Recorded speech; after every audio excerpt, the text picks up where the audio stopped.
Welcome to a world where magic and myth collide. We're diving into the enchanting, chaotic realm of Celtic mythology, where gods, heroes, and mystical creatures roam wild landscapes. This isn't just about leprechauns. Think powerful gods, brave warriors, and ancient stories from Ireland, Scotland, and Wales. So grab a cozy seat and let's pull back the curtain on this legendary adventure.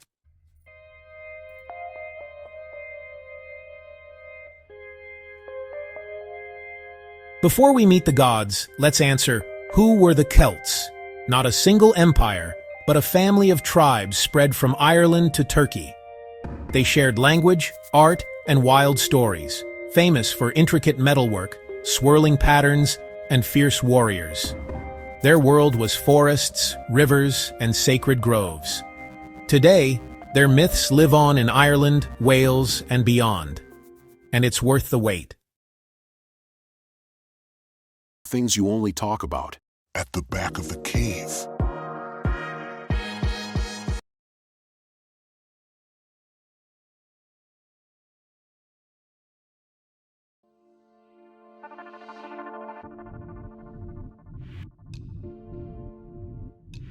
So, if the Celts were spread out and didn't write everything down at first, how do we know all these amazing stories?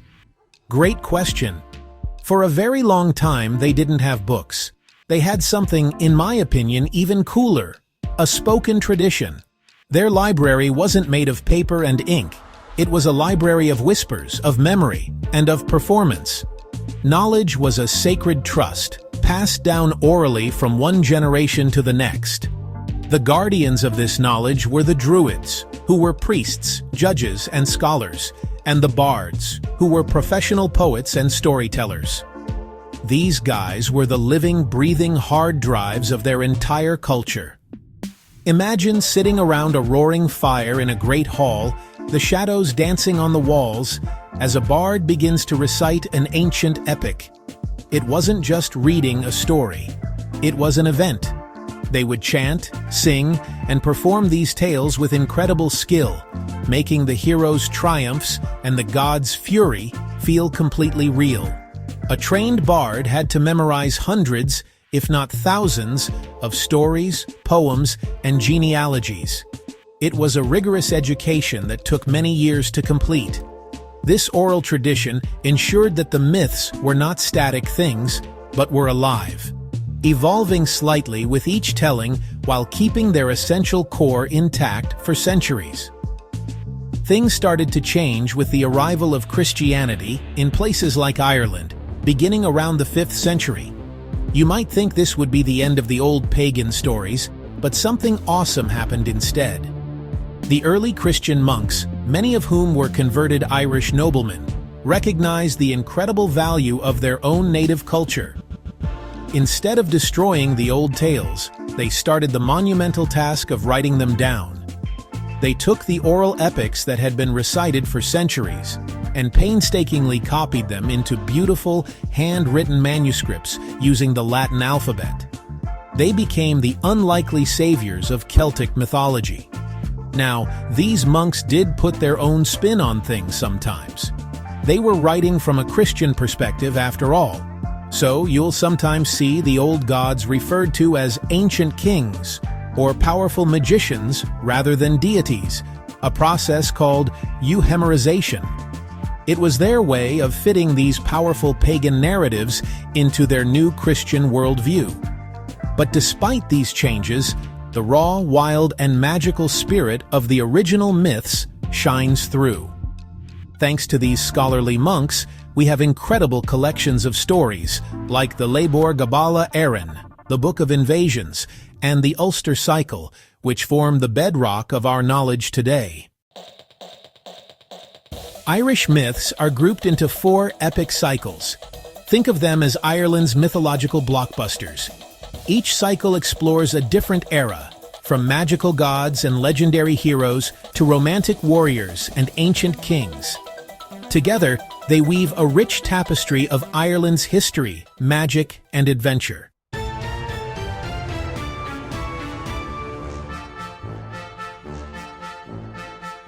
Meet the Dagda, the mighty patriarch of the Irish gods. He's a master of magic, a fearsome warrior, and a generous provider. With his massive club, he controls life and death. His cauldron never runs empty, and his harp can move hearts, bring joy, or lull enemies to sleep. The Dagda is the ultimate symbol of power, abundance, and balance.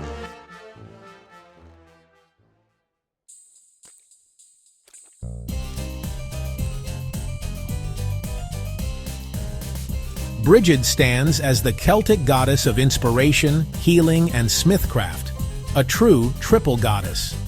She sparked the creativity of poets, guarded sacred wells, and presided over the transformative fires of the forge.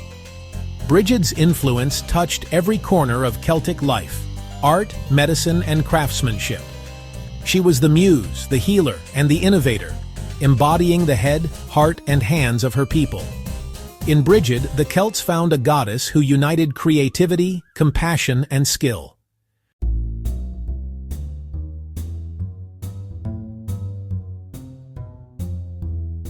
Lugh, the master of every art, arrived at Tara and proved himself indispensable by possessing all skills in one.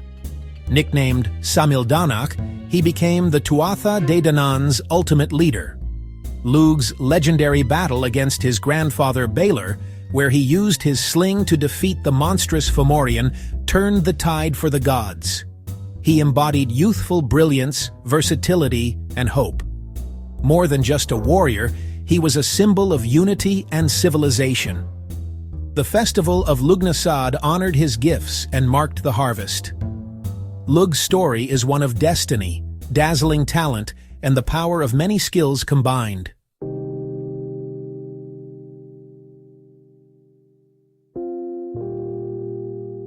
The Morrigan, the Phantom Queen, is the Celtic goddess of war, fate, and death, appearing as a trio of sisters and a harbinger of doom. She shapes destiny, haunting battlefields as a crow and sealing the fate of heroes like Cú Chulainn. Sovereignty goddesses, personifying the land, chose worthy kings, transforming from hag to beauty for those who proved themselves. Figures like Macha and Medb wielded power, not as prizes, but as kingmakers and arbiters of fate. In Celtic myth, female power was inseparable from the land, destiny, and the right to rule.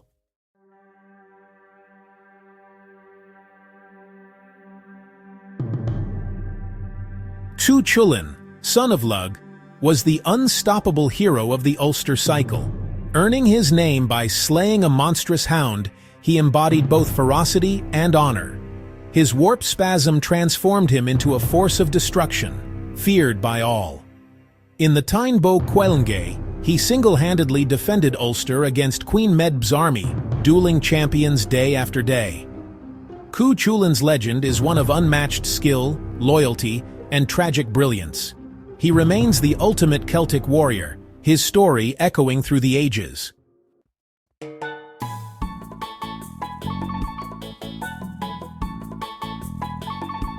Fionn mac Cumhail led the Fianna, Ireland's legendary band of warrior poets. Gaining wisdom from the salmon of knowledge, Fionn became a leader known for both strength and insight. The Fianna's adventures blended wild hunts, magic, and romance, celebrating freedom and the beauty of Ireland. Legends say Fionn sleeps beneath the hills, ready to return when Ireland needs him most. He is the enduring symbol of wisdom, leadership, and the adventurous spirit of the land.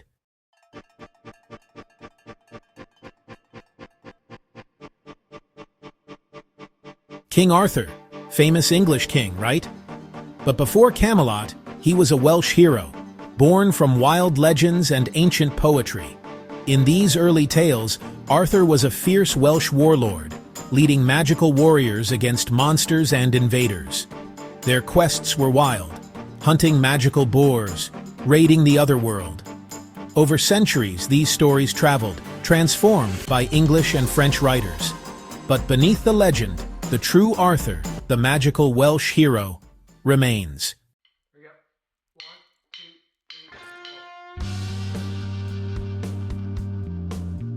Celtic legends aren't just about battles, They're filled with tragic love stories and impossible quests. Tales like Diarmuid and Gran, or Deirdre of the Sorrows, are woven into the Irish landscape itself. These ancient stones are said to be the lovers' resting places, a reminder that love, loss, and legend are forever part of Ireland's soul.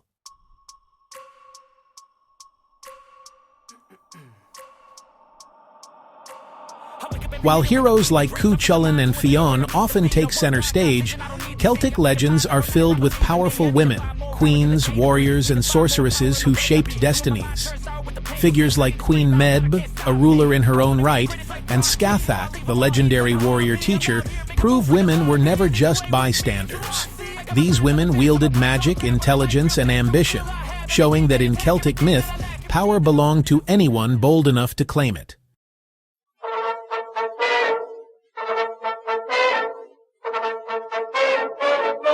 Forget the tiny, sparkly fairies you know.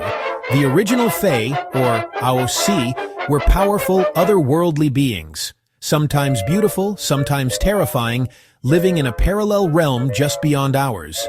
Their world, the other world, was reached through ancient mounds or lakes, and time moved differently there.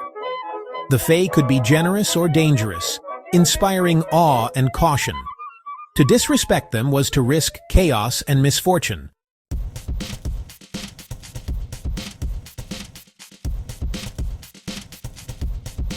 Shapeshifting is a powerful theme in Celtic mythology, blurring the lines between human, animal, and divine.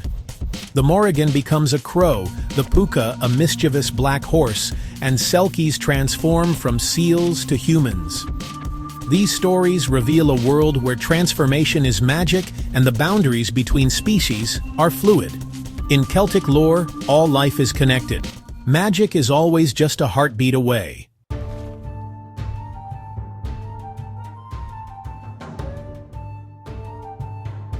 Beyond the creatures and characters, Celtic mythology is rich with powerful symbols that are just as important as the stories themselves. These symbols are a visual language, packing complex ideas about life, death, and the cosmos into elegant, beautiful forms. The most famous of these is the Celtic knot, or interlace. You've seen them everywhere. These are the endless, looping patterns with no discernible beginning or end. This wasn't just a cool design, it was a profound symbol of eternity, the interconnectedness of all things, and the endless cycles of life, death, and rebirth. It represented the unbroken flow of time and spirit. Another incredibly important symbol is the triskele, or triple spiral. This design, often found carved into ancient megalithic tombs like Newgrange, consists of 3 interlocking spirals. Like the triple nature of goddesses like Brigid and the Morrigan, the number 3 was sacred to the Celts. The triskele is believed to represent a host of powerful triads, the realms of land, sea, and sky, the cycle of birth, life, and death, and the past, present, and future. It's a symbol of perpetual motion, of cosmic energy flowing outward and returning inward. It encapsulates the dynamic, cyclical worldview that was at the very heart of Celtic spirituality and belief. The tree was another central symbol, especially in the form of the Crann Bethod, or the Tree of Life. For the Celts, trees were a direct link between the worlds. Their roots reached deep into the earth, touching the realm of the other world, while their branches stretched high into the heavens. The trunk existed in the mortal plane, connecting the two. When a new settlement was established, a central tree was often planted, representing the life and security of the tribe. To cut down an enemy's sacred tree was one of the greatest insults imaginable, as it was an attack on their very identity and their connection to the cosmos. Finally, we have the symbol of the head. In Celtic art and legend, the head was considered the seat of the soul, the source of spiritual power, wisdom, and emotion. Celtic warriors would often take the heads of their enemies in battle, not just as trophies, but to capture their spiritual essence. In myths, you find tales of severed heads that continue to speak, sing, or offer prophecies, like the head of the Welsh giant Bron the Blessed, which protected Britain. This potent symbol reveals a belief that consciousness and power were centered in the head, making it a sacred object of immense spiritual significance, a vessel for the soul itself.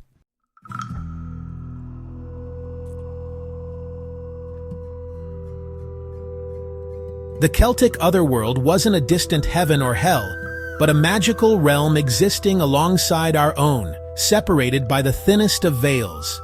It was home to gods, fae, and magical beings, eternal, beautiful, and abundant. Entry points were everywhere: ancient mounds, lakes, caves, and hidden paths. On festival days, the veil thinned, and mortals could cross over, sometimes returning changed, sometimes never returning at all. Every misty hill and quiet lake hinted at this magical reality, shaping the Celtic view of the world.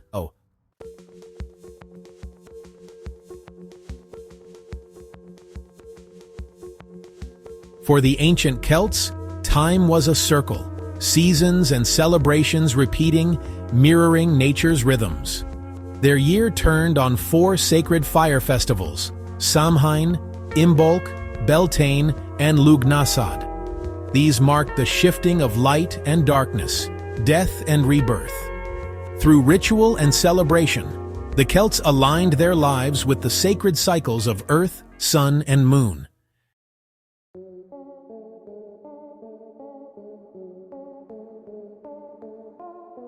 Now, who were the mysterious figures overseeing all this belief and ritual? Enter the Druids. These guys were the intellectual and spiritual elite of Celtic society, and they were shrouded in mystique, even in ancient times. They weren't just priests who led ceremonies. According to Roman writers like Julius Caesar, who was both fascinated and terrified by them, the Druids were the philosophers, judges, healers, teachers, and political advisors of the Celtic world. They held immense power and were revered by everyone from the common warrior to the king himself. To become a Druid was the highest calling, requiring up to 20 years of intense study. The Druids' library was their memory. They believed it was wrong to commit their sacred knowledge to writing, so they memorized everything: vast amounts of poetry, complex legal codes, family genealogies, magical incantations, and the secrets of the natural world and the cosmos. This oral tradition made them the living repositories of their entire culture. They studied the movements of the stars to determine auspicious times for battle or planting. They acted as diplomats between warring tribes, and their authority was so great that they could supposedly stop a battle in its tracks simply by walking between the 2 opposing armies. They were the glue that held Celtic society together. Ritual was central to the Druids' practice. Their temples were not buildings, but sacred groves of trees, especially oak groves. The word Druid is often thought to mean oak knower.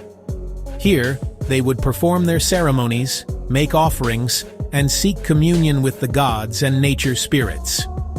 The Roman accounts, which we have to take with a grain of salt because they were written by enemies, speak of human sacrifice. While this was likely sensationalized, it's possible that in times of extreme crisis, such grim rituals did occur. More commonly, they would make offerings of food, precious objects, or animals to maintain balance between the human and divine worlds. The Druids were systematically wiped out by the Romans, who saw their influence as a major threat to their imperial control. In places the Romans didn't conquer, like Ireland, the Druids' role was gradually absorbed by Christian monks and the bards, the poet-storytellers. Because they left no writings of their own, much of what we know about them is filtered through the lens of others, leaving them forever wrapped in an aura of mystery. They remain a powerful symbol of ancient wisdom, of a deep spiritual connection to the natural world, and of the profound knowledge that can be held not in books, but in the heart and mind.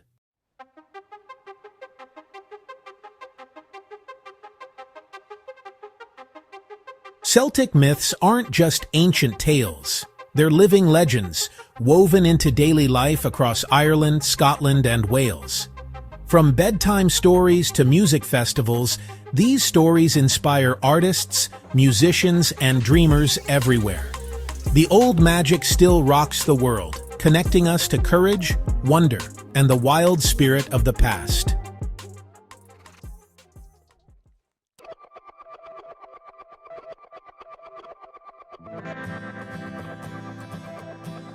Celtic myth's influence stretches far beyond its homelands, shaping the very core of modern fantasy. Tolkien's elves, the hero's journey, and magical worlds all echo ancient Celtic tales. Even Star Wars draws from these myths. The Force and the Jedi echo Celtic beliefs and druids. From The Witcher to Game of Thrones, Celtic DNA runs through our favorite stories, timeless, magical, and universal.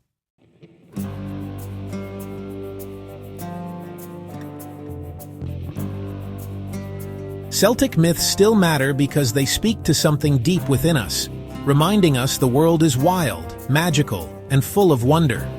These stories give us flawed heroes, celebrate our connection to nature, and invite us to see the world with awe. Even today, they fire up our imagination and connect us to generations who found meaning in these ancient tales.